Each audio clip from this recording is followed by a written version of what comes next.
All right, good afternoon, everybody. Welcome back or welcome to the Pacific Film Archive. On this lovely afternoon, there's nothing better than entering the cave, which we are going to hear is also sort of like entering hell in a nice way. I'm Ann Nesbet. I'm visiting from up the hill a little way, Dwinell Hall, where I teach early film history and everything Russian and Soviet. And I am incredibly grateful to be here today, grateful to Susan Oxtoby and to everybody who has made this amazing Eisenstein retrospective possible. It's pretty thrilling to be starting out on an enormous adventure like this, which hasn't happened for a long time. I remember the big Eisenstein retrospective in 1998 when my twins were like 3 weeks old, and they would like be in the stroller right on, not this building obviously, but they would be in the stroller right outside the room. Anyway, time to do it again. I'm especially grateful to Bruce Loeb and Judith Rosenberg, who are going to be providing live music for us throughout this semester, and we will be talking more about that soon. All right, off we go. Let's start with a cheerful thought, namely, all's well that ends badly. The badly ending beginnings of Russian cinema. 100 years ago, a Russian film critic explained what made Russian cinema special. Here's what they said in 1918. All's well that ends well. This is the guiding principle of foreign cinema.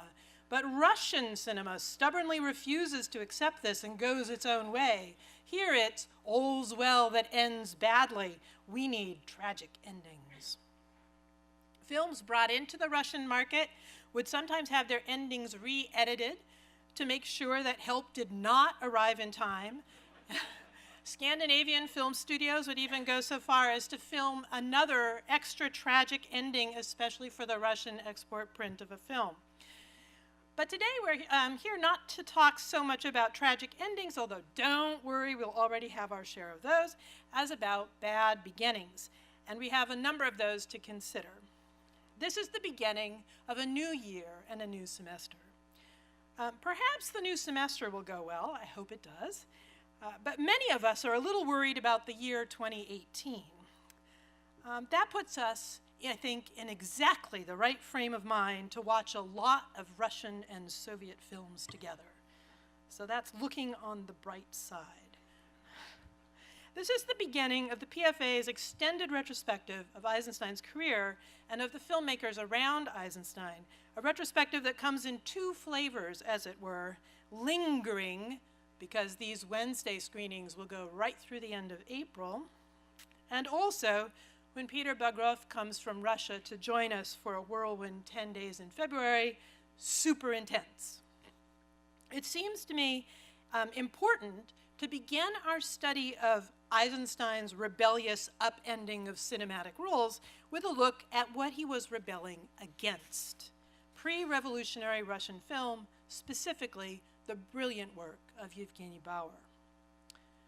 We'll be watching Bauer's 1916 A Life for a Life through a double lens, as an artwork in its own right, and as everything Eisenstein would later be trying to overcome and destroy.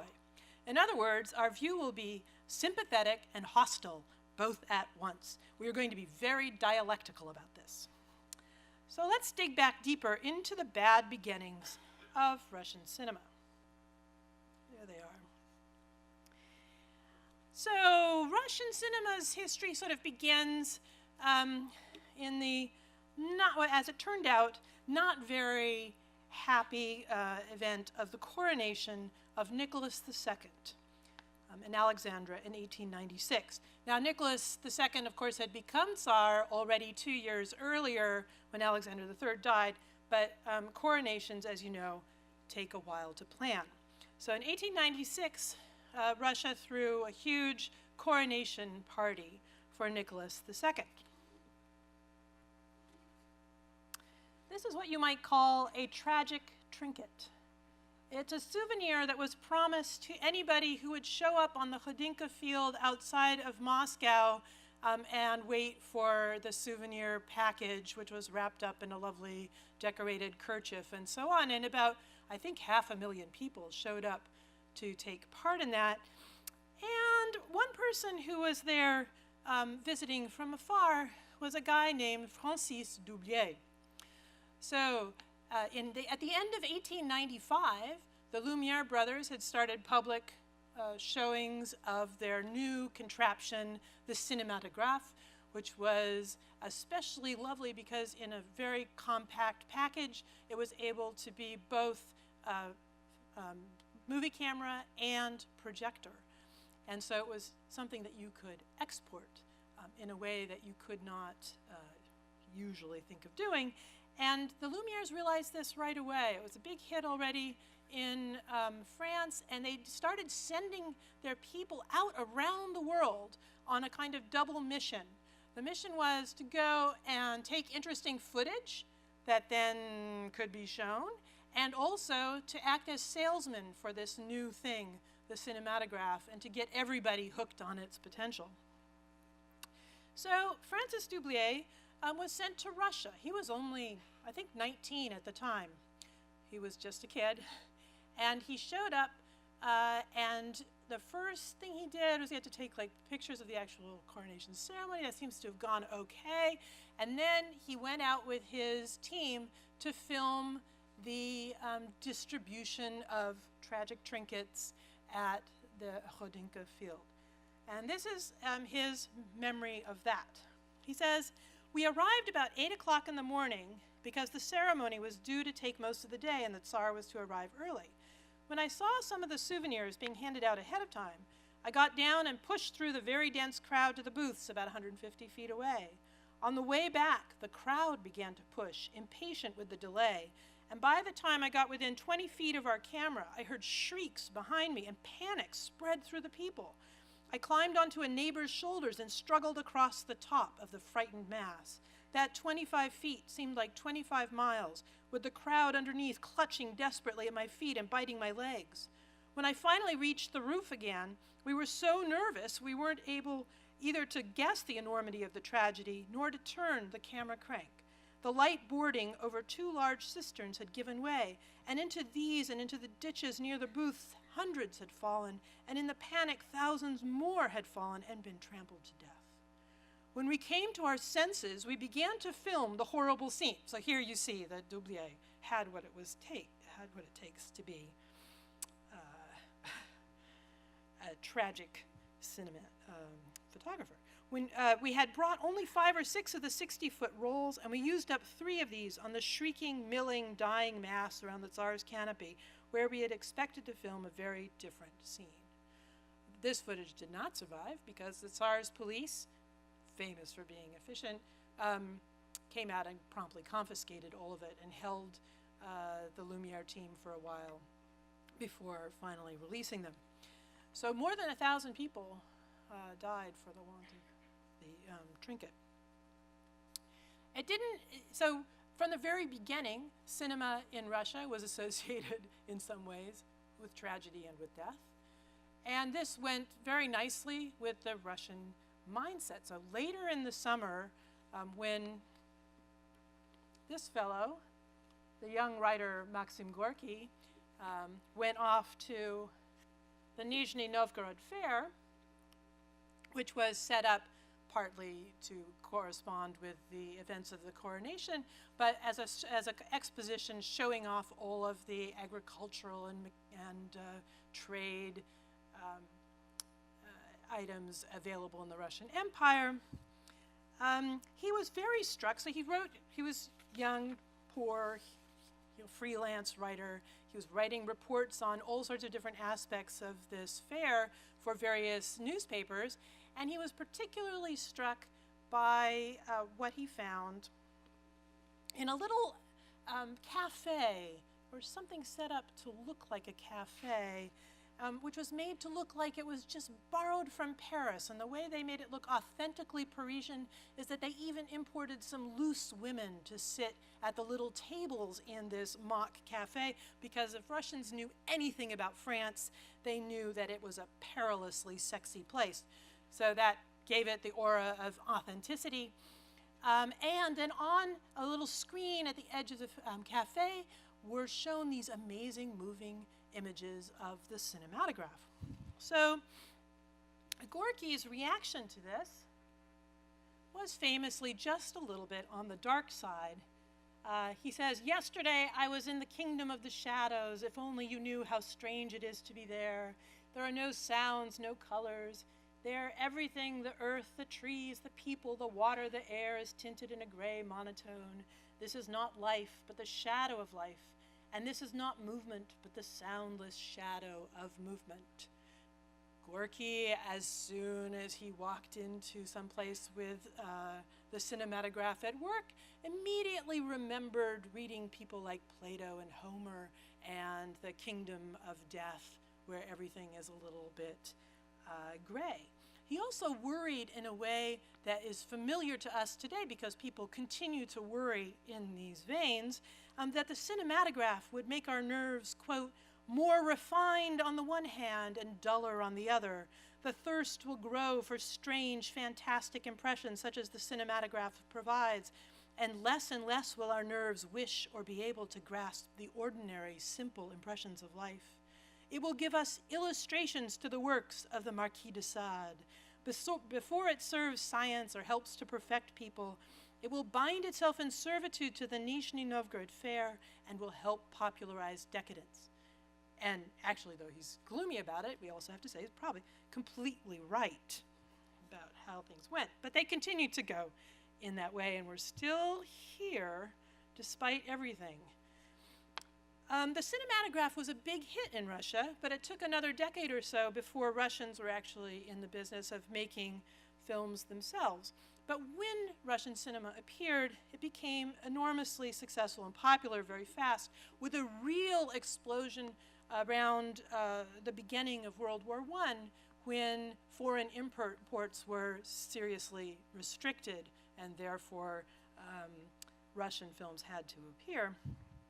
By 1916, films like A Life for Life represented everything that went into what had become known as the Russian style. So let's talk about this Russian style.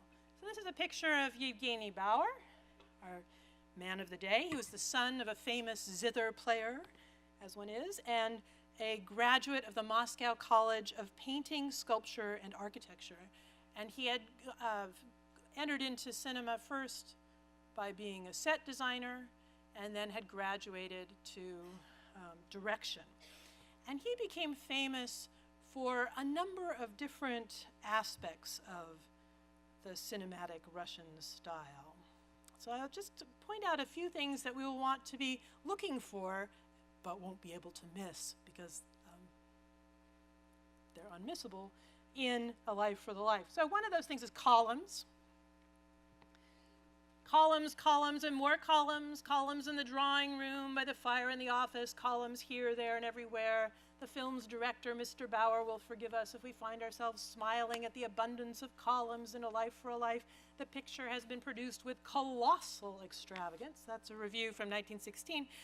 Not only should you notice the columns, but be aware of the way that Bauer uses those columns to construct space in the image. He was really a master of layering space and having things going on in the background and in the foreground, and then something interesting in the middle. So pay attention to that as the film runs. Another thing that he was also famous for was his gifts for using light. As one of his actors said, he had a gift for using light. His scenery was alive, mixing the monumental with the intimate. Next to a massive and heavy column, there's the column again, a transparent web of tulle sheeting, so the light plays over a brocade coverlet under the dark arches of a low, flat, over flowers, furs, crystal. A beam of light in his hands was an artist's brush. So that's another thing to look for, the use of lighting, again, to add a kind of depth and interesting spatial dimension to his sets.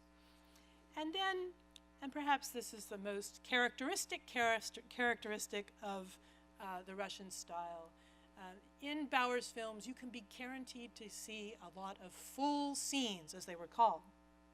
What is a full scene, you ask?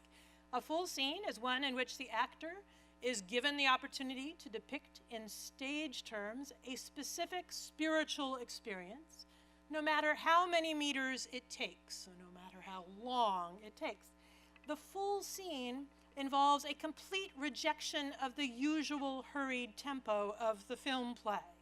Instead of a rapidly changing kaleidoscope of images, it aspires to rivet the attention of the audience onto a single image.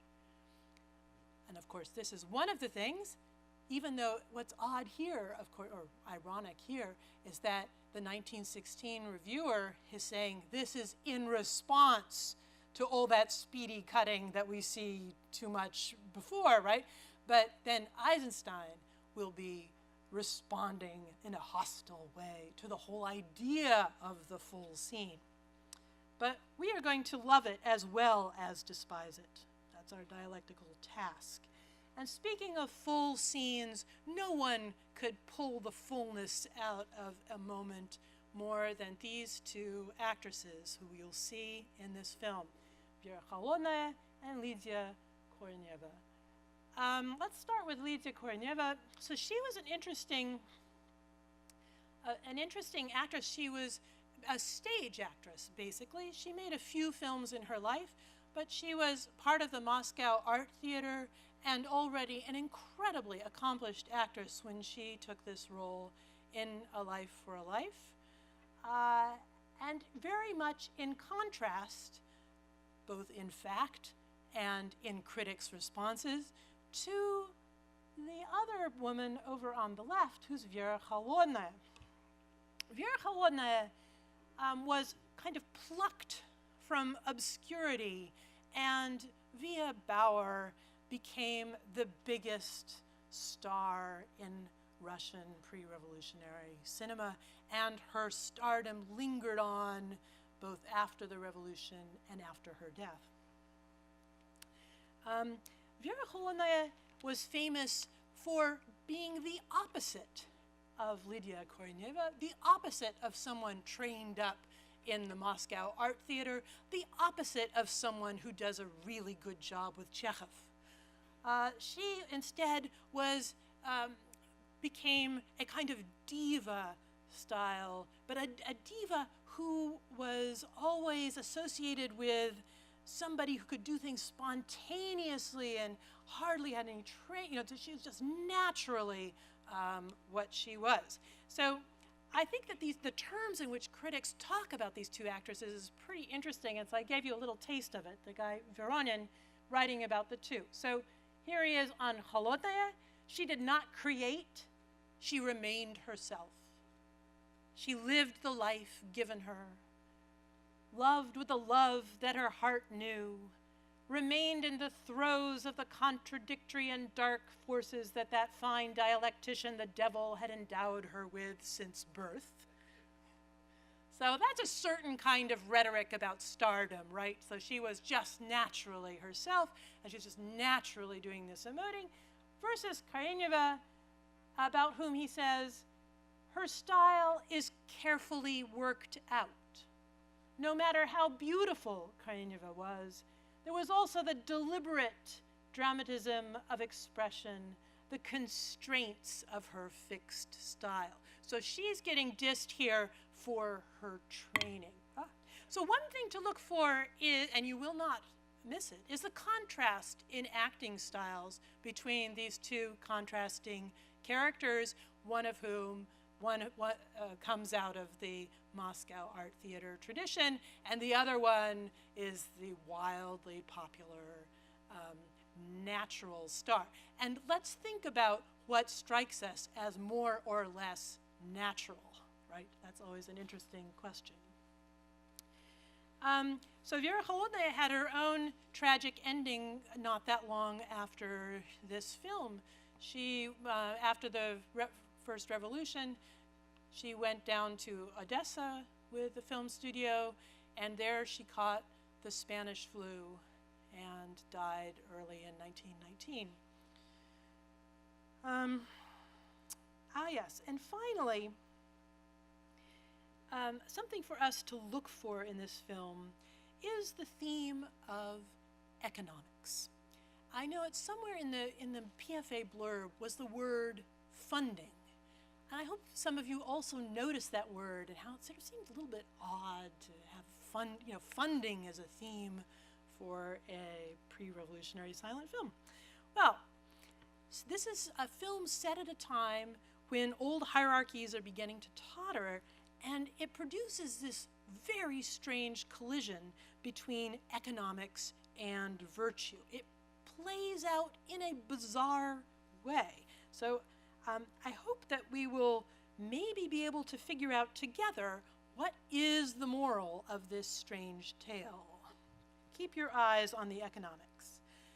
This is not just a rhetorical question, because at the end of the screening, everybody is invited to stay and discuss a little bit what we see going on in this strange movie, what struck you about the Russian style, which kind of actress you prefer, or also what is the moral of this movie, which is not easy to say.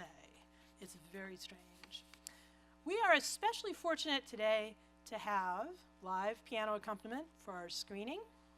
Bruce Loeb, who's with us, began his career as a silent film pianist here, not here, at the PFA in 1986, and he's been accompanying silent films continuously since then. And we were chatting before the screening, and we agreed that a fine side effect of the full scene is that it gives the pianist time to emote right along with Holodny's famously fiery eyes. So, welcome again to our bad beginning, and take it away, Evgenii Bauer and Bruce Loeb.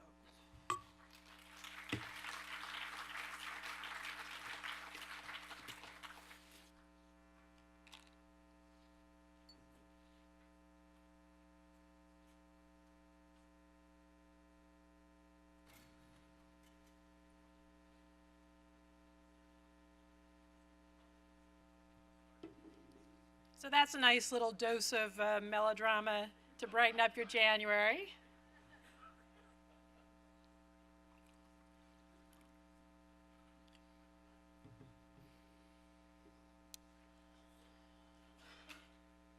Let's see. Where even to begin? So what is the moral of that story?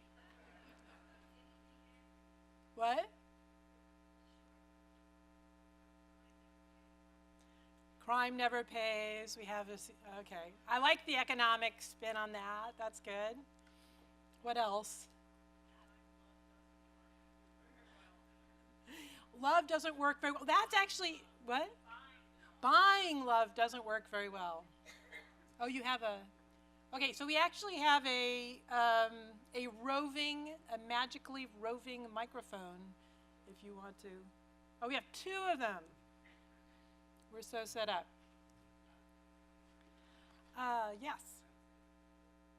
No, it's not on. It is on? It is on. Oh, there it is. Okay. I was going to say a sad ending is a happy ending. Yes. Well, that's always true. Yeah, so the elimination of the problem is like, and one of the things I did love about the film was the mother being kind of the center of power throughout the whole thing, holding down the man's job, et cetera, et cetera. Yeah. One of the things that's really interesting in the mise-en-scène of this film is the way Mama is so often behind her desk, right? She runs the factories, and she has an all-business, well, sort of decorative too, but mostly business setup on her desk with basically the modern equivalent, the ancient equivalent of several modems and whatever. She has telephones, she's in charge, she's a businesswoman, right? All of which makes this question about the moral of the story actually pretty complicated. I think at one point you get a title that says piously, "Money is the root of all evil." But you know what? I'm not sure that the film actually ends up arguing that very convincingly. Because what happens there? How did everything get so awful? What terrible mistakes were made? Yeah. Subtitle is actually love of money is the root of all evil. Right. Right. So that's a little different. Money is the root of all evil. It's love of money. Okay, right. Love of money is the root of all evil. I still think it's quite problematic here. Yeah. Here you go. Thanks. No, this was great. Just one question, and I hope it Yeah. isn't a way to send us off into the planets. But is there a conversation in Russia in these years about the status of the new woman? Because Oh, it- yeah. you know, and I'm wondering if the filmmaker isn't playing it at both ends, right? One, a critique of this new woman, right? And she actually leads the family to ruin because she's involved in all this, you know, with the other guy. She's involved in these setups. You mean the mother? Yeah. Yeah. Mhm. Right. Well, this is a time of extraordinary social change. I mean, of course, the story is borrowed from France, where they've been telling this kind of story about the fading aristocracy needing to marry into rich, non-aristocratic families. But there are some of these tensions, of course, in Russia as well, and the role of women is definitely an issue and a problem. The mother's such an interesting character in this film. She's the businesswoman, but what is her mistake? Her mistake is forgetting to be a businesswoman, right? When she lets the daughter's tears convince her that, oh, she should marry for love, and sort of sets aside her business acumen. And then from all of that, all this evil unfolds. I mean, that's one way to look at it. There are other bad actors, as it were, at work as well. But it's a kind of interesting thing, because if you made your decisions based on economics in this particular plot, you would do better. Because, for instance, when the rich merchant makes this whole devil's bargain, and I love the way they seal each economic deal with a little handshake there, right, those guys. What is the deal that he's making? He's saying, I'll help you get the rich one if you'll help me get the one I'm crazy for. So he's not making an economic decision there. So that's another way in which it all becomes kind of problematic. Did you notice that the two actresses had different styles of acting? It's amazing, right? And it's appropriate plot-wise, too, because one of them is sort of the one born into the family, and then the other one, it's a film that doesn't do adoption very kindly, right? And then the other one is the catbird in the nest, who sort of comes in and has different ways. Thank you. In your introductory words, you mentioned that you thought that Kholodnaya was the actress you would not want playing Chekhov, and I got exactly the opposite impression, that although, what was the other one's name? Lydia? Karyeneva. Yeah, that she was the more technical actress, especially in that scene where she's attempting to not confront the prince about his deception.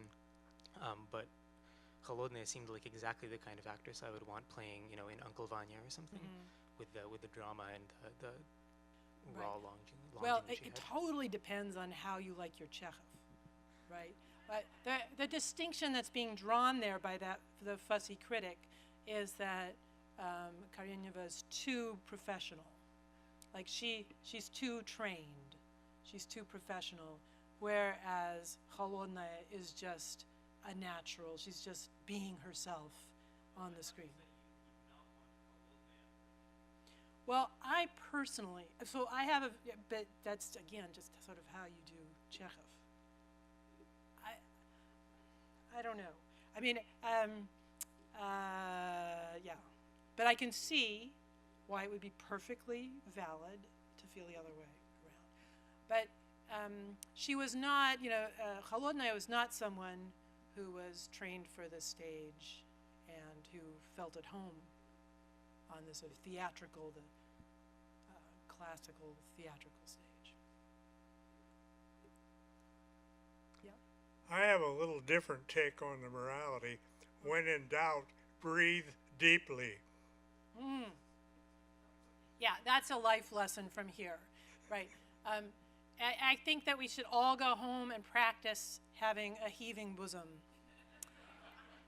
No bosom ever heaved better than Vera Holodna's.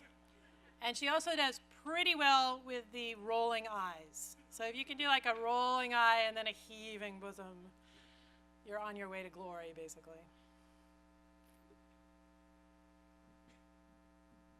Were those sets, or was that a house where they? Oh, it's all sets. Yeah. They're sets, and you can see that,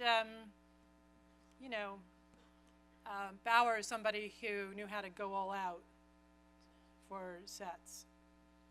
And I hope you could see the layering in those sets. Some of those shots are amazing. When they have the whole ball scene in the background and then various things happening up front, it's quite something. You can also tell that a lot of it is being filmed outside.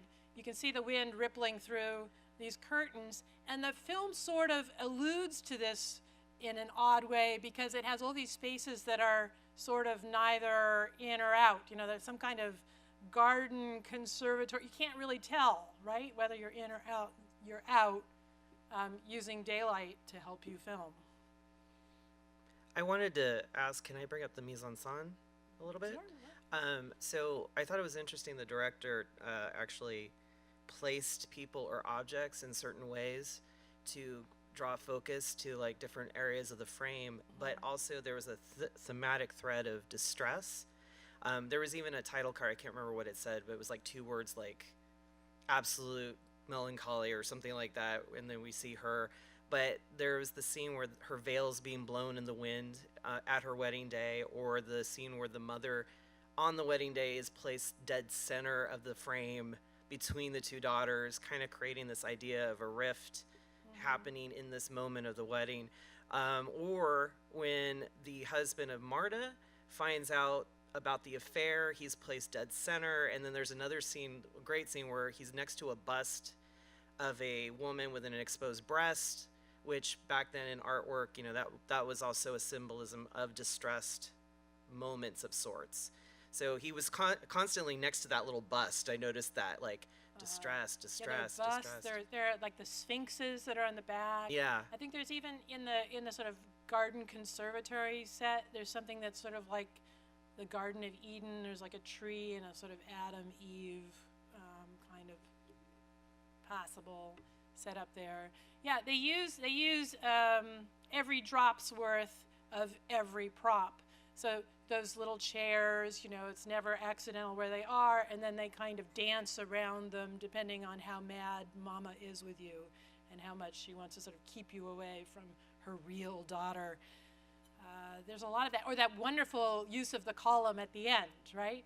Columns are so important, so they needed to star also in the last scene, and you have Mama going whoosh, or no, actually this way, whoosh, and just pushing the catbird behind the column. But of course you can't keep a good adoptee down, and she comes around so that she can heave through the last few seconds.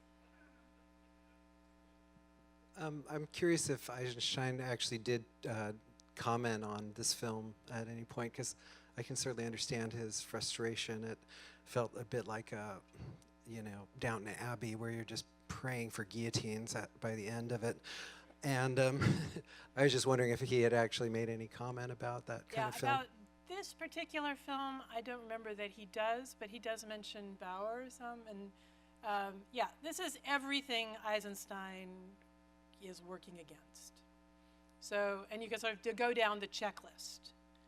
But the slow scene, the slow pace, right, the lingering camera, all those things. However, if you look at it from a technical point of view, you notice how skilled Bauer is using things like editing, right? So he is always cutting in, cutting out. He has a camera that's not afraid of doing a little tracking in or tracking out, which is actually fairly rare still at this time. He does all sorts of incredibly creative editing that, you know, Eisenstein will run with, even though for Eisenstein what this represents is the slow, bad, sentimental old world that the revolution needs to come in and kick to the curb. Although the mama in this particular film has a certain revolutionary oomph to her that wouldn't make her entirely out of place in some of Eisenstein's later films, where you also have powerful, morally complicated female figures.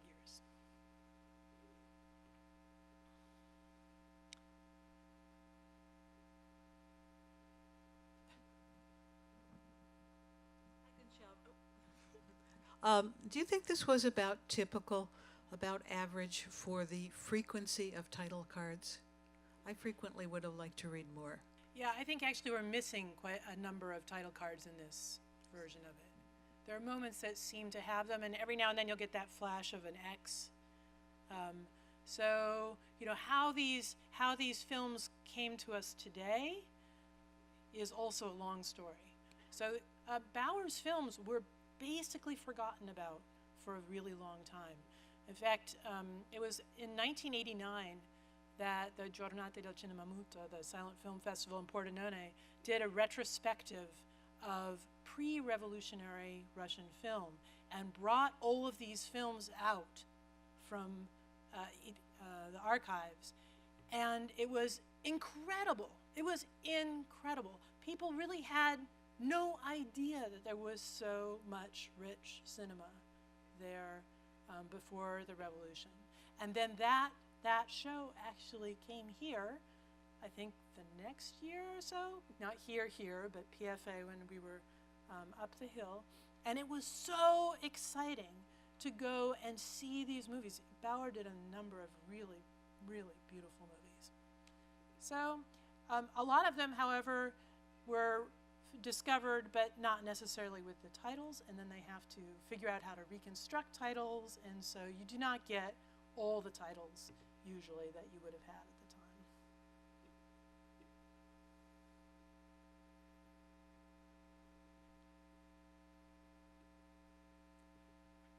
So are we, any other thoughts?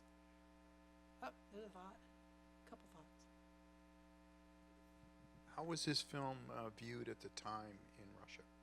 Columns, and more columns. So people, of course, loved it. The critics, of course, had their yeses, and they thought it was a little over the top. But Vera Holodnaya was an enormous star. People just adored her, and so the film was very successful. It seems like this film has as close to a happy ending as you could ever get in this particular plot. The moral of the story seems to be if you have a triangle and you shoot off one of the corners, there's no more triangle. Mm-hmm. Which, I don't know if that's a moral, but... a principle to live by. A principle to live by, exactly. But you have to have Mama do it for you. Yeah, exactly. Well, Mama did everything there, right? She made the problem and she solved it. Yeah. She's the only one who has a three-dimensional role in the whole thing, right? I mean, everybody else is an idiot. Right, a foolish child. There's no character behind anyone except Mama. Although Mama messed up too.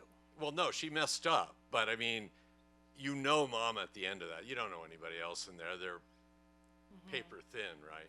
They're just props. They're like the columns, right? They show up, they fill up a role, but there's nobody home in any of those roles. But Mama's a person. You know what she looks like. Yeah.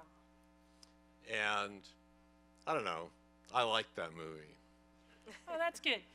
I actually quite love this film. I love this film. I love a number of Bauer films. I suggest you go and take a look at Daydreams, for instance, which is an early forerunner of Vertigo. It's in the same series as Vertigo. So about It's based on Bruges la Mort, and it's about somebody who loses his wife and then sees her walking the streets, he thinks, and bad things happen. But Bauer, whenever you see Bauer on a PFA program, come take a look. It's really amazing stuff. Oh yes, I see. Would any poor people have had access to this at that time, or it was really the aristocracy and bourgeoisie who would have been watching Oh it? no. So you know, poor. Well, okay. So when we talk about poor people, we have to remember that we're talking about Russia, the Russian Empire, where some vast percentage of the population were still peasants on the land. They were probably not going to get to this movie. Oh yeah, but people in an urban city where you have film theaters, actually one of the things that people were very struck by in Russia, and symbolist poets would write about this, was how you'd go to the cinematograph and people from all different walks of life would be there. And it was one of the few places where that would happen, where you'd have people from all over sharing a space and sharing an experience. So, no, you had people, you know, the people who doted on Vera Holodnaya were not all rich, aspiring heiresses or whatever. They were, there were a lot of pretty ordinary people who just loved her.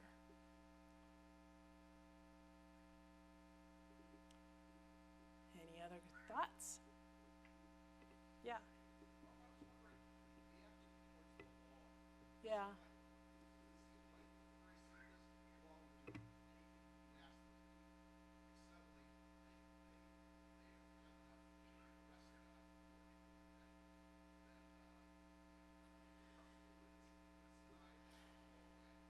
Yeah, talk about characters that are underdeveloped. I mean, the law is just a, you know, plot twist here. The police are surrounding the building. Well, you don't get a really good look at the police. We have to wait for Eisenstein, I guess, to get better looks at the police. Oh no, we're going to see some really good ones in Kuleshov next week, actually. So I take that back. And Kuleshov, you know, starts off pre-revolutionary cinema working on some of these film sets. So he's somebody who bridges the pre-revolutionary era and the new Soviet cinema. We'll talk about that next week. Yeah. Was that the original score, and whether or not it was who was the composer? No, it was improvised. Oh, well, there was a score on the piano. Oh, well, I don't know. You could tell us, Bruce.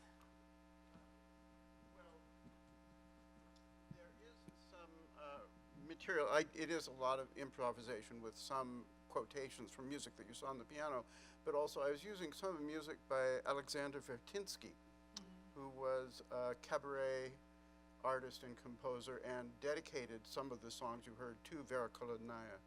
Oh, that's so great. That's part of the score.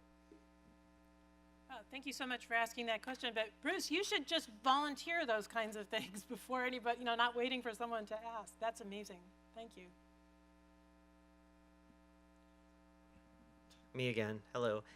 So I had two questions and an observation. What year was this again? 1916. So, and then I wanted to know, did they used to distribute the films to the American audiences from Russia with new title cards, or was this only seen in Russia? I don't think this traveled to. No, this would. Mostly films went the other way.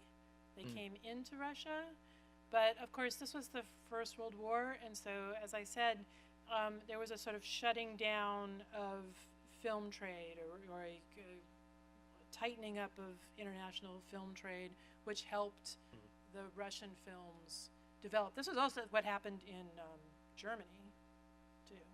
Yeah, I felt like you could have inserted, you know, English title cards based on the performances. Like, we knew what they were thinking and emoting and heaving.